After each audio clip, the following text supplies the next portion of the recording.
Hey Tom! Hi. How are you? Yeah, good. You okay?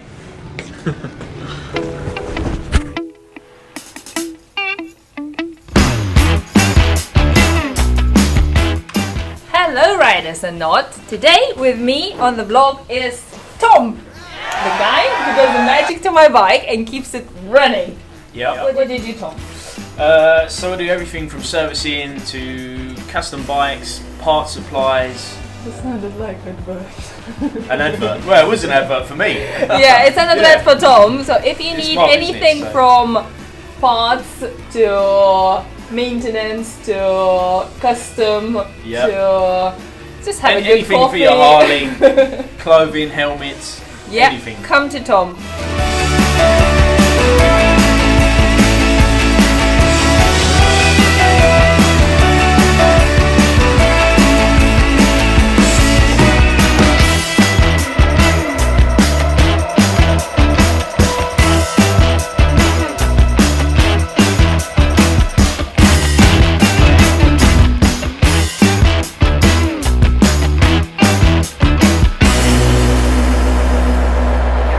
Place to hang out as well in Maidstone. No, we're in Whitstable, in Kent. Yeah, okay, we are in Kent. Yeah, it took it's Whitstable. It took me nearly 2 hours to get to you. It's worth the ride though. Yeah, it's worth the ride. It's a shopping centre next door as well. We're always having a party. McDonald's. Yeah, and McDonald's. So guys, definitely worth to come to Tom's. How did you decide to start working as a... You did just Harley Davidson, don't you? You advertised as a Harley Davidson. So a Harley specialist. I worked for Harley before, so I was trained at a dealer level to an expert level. It's good to know that we have an expert of Harley Davidson doing what you can do. Yeah, I mean, I've done your servicing now for about 15,000 miles. Yeah, I think it's four. Four? This is the fourth one? So maybe 20,000 miles. You did one and then you did two in one. Oh yeah, I remember. Yeah, because you went a little bit over on your mileage. Yeah. How bad it is to run over on the mileage, because I did it a few times. I just keep riding. Yeah, obviously it's not ideal.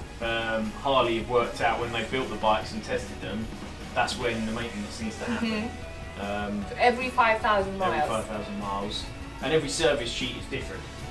So Harley have worked out what wears out, what needs looking at, what needs adjusting, what needs tightening, what's most likely to have a defect or need inspecting. Skipping a service could mean you might skip a critical point at that mileage that might not then be checked again for another 10 to 15,000. Can people do it at home? People can do it at home. You can buy all the manuals to do it at home, so you don't have to. How about the actual sheet, like to know what exactly to check? Can you find it online, or can you ask you can the probably dealership? find it online. Would dealership provide that sort of information? They probably would not provide that information. You could buy a service manual from your dealership.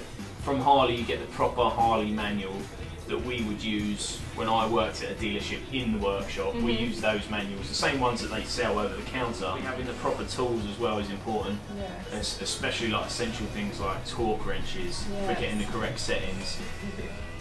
Probably the best thing I would say to people is come somewhere like myself. Maybe you don't even have to come to me, but someone who has the same setup as me. I'm quite open here in the fact that if you want to learn something, come along. I've got no problem with you standing behind me, watching exactly what I'm doing. Everything's open here, so when my seating area just over there, you can't see it here, but behind the camera, you can see the whole time what I'm doing. So when you're in a dealership and you're like, oh, you know, they've been working on my bike 3 hours, what are they doing? Are they just having a coffee break? Here, like, you can see that, okay, I've been working, you know, on a nut that's seized on, you know, whatever it is.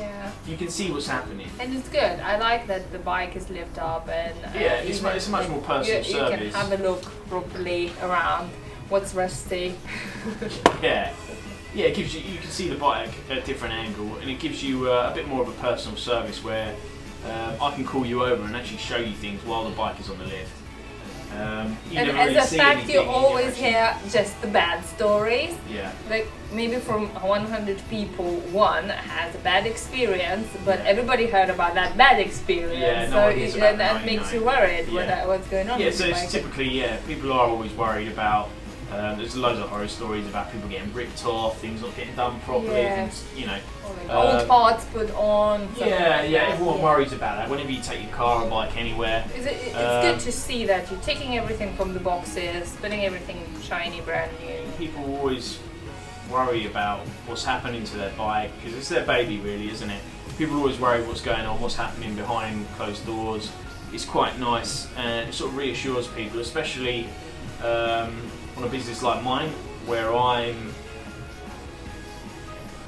offering the same kind of thing as what your dealer offers. People are always sceptical, like, well, how can he, you know, what is he that good? Is he, you know? And I know I am, but it's not trying to be big-headed. But I've got the qualifications. I was doing it for Harley, so it's doing the same job.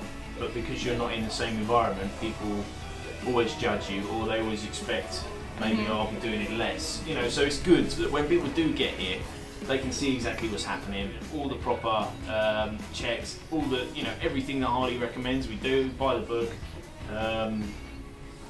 Yeah.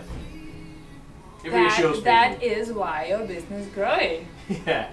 Last time I came, you had like 4 bikes. Yeah. How many? First time I came, I was the only one, and it wasn't even in the workshop. That was when I was mobile. So when I first started my business, I would actually come out. And then in the workshop, we had a few bikes, and then more and more. And today is how many do you have? Yeah, I mean, I've got a few. I never actually like to actually say how many are here. Yeah, but like it's quite a few. There is a few here. Hi, Frank. Hiya, you alright? You came to have a look at your bike? Yeah, just check the progress on it, really. What are you doing? So far, I've had the handlebars done. Tell the model, because people will ask, what model do you have? That looks like Dyna. This is my Dyna, okay. Street Bob. Oh, nice. SE, to be precise, the colour scheme. Yeah. And I'm going down the club style route, if you like, of it, the tool handlebars. I've only just made do with what I can with the saddlebags at the moment. 2-into-1 exhaust going on. And then just a few finishing touches, just make it my own really. Just everyone's Harley's different.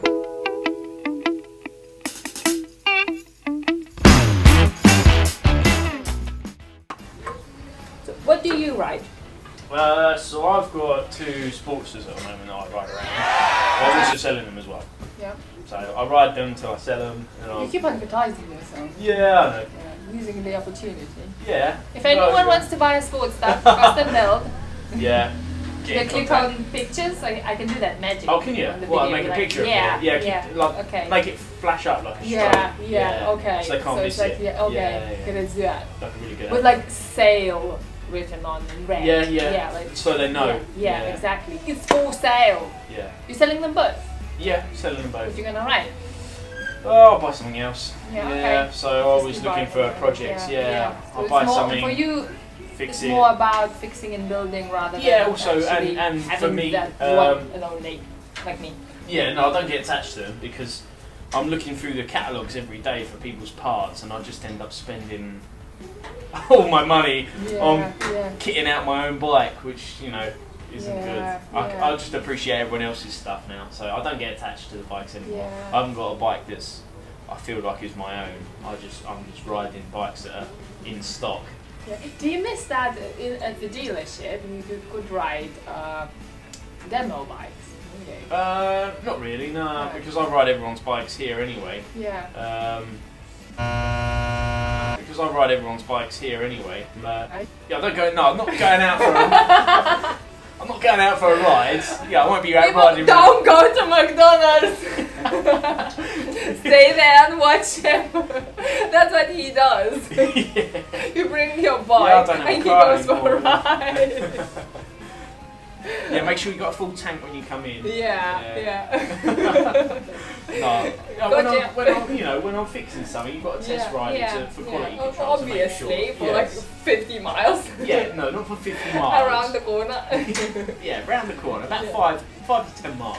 Okay. Depending on the fault. That's easy to satisfy you. Yeah. Like 5 miles a day. Yeah, 5 miles a day, but if you do that's more than average Harley riders. Yeah. And that's in the rain as well sometimes. Yeah. So that's a lot more than most Harley riders. Yeah. So like you proper. You call yourself proper rider. Yeah, proper rider. All weathers. All weathers. Yeah. All bikes. Yeah. Well, mainly Harleys. Maybe Harleys, but like all Harleys.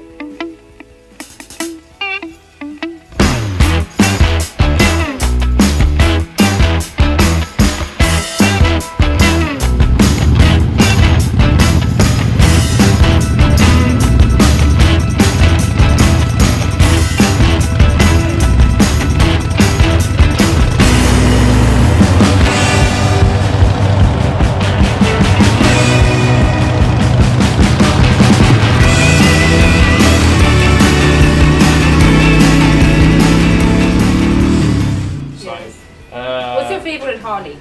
My favourite Harley? It's a hard choice. I like all of them. For different purposes. Yeah, for different reasons. I don't know which way. If I could pick any, like say there was no budget, Yes. I don't know what I'd pick really. I'd probably pick something, one of the special edition ones maybe. Yeah. So I'd see what's coming out. I know before they've done like limited edition breakouts, or they've done the Dynalo RS they had. Really don't have favorites. Not really, no. I mean, Yeah, a few, but like if I tell you, let's go to I don't know Switzerland. okay, so if we're doing What you long would distance, choose? Yeah. I'd probably pick. If money was no object, I'd have a street glide. I know it's not a lot of difference. If money was an object, then I'd probably get a Road King. I really like how the Road King rides. Okay. Why? A long, I don't know, it just seems to handle really well. I found it handled better than the street glide and the road glide. Maybe less weight on the front. Obviously the street glide, the fairing's fixed to the bars, so a bit of wind might affect. I don't know what it was.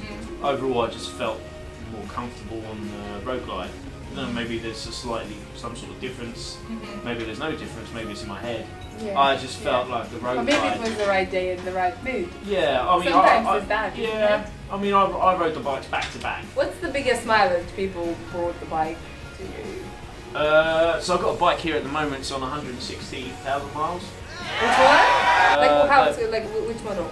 Oh, so it's a 1987 Heritage Springer.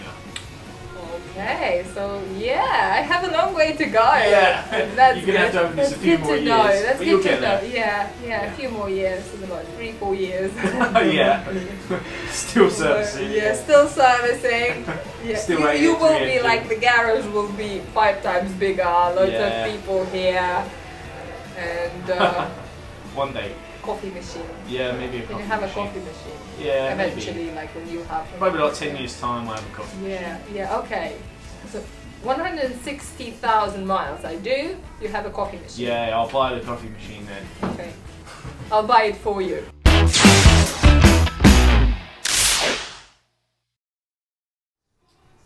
The 35k service now. Yeah. It's not as much as 25 and 30 that needs So to be done. yeah, there's not as much on the Look at the 35. list. It's less, isn't it? Yeah, it is less. So the more you ride, the less you need to do. No.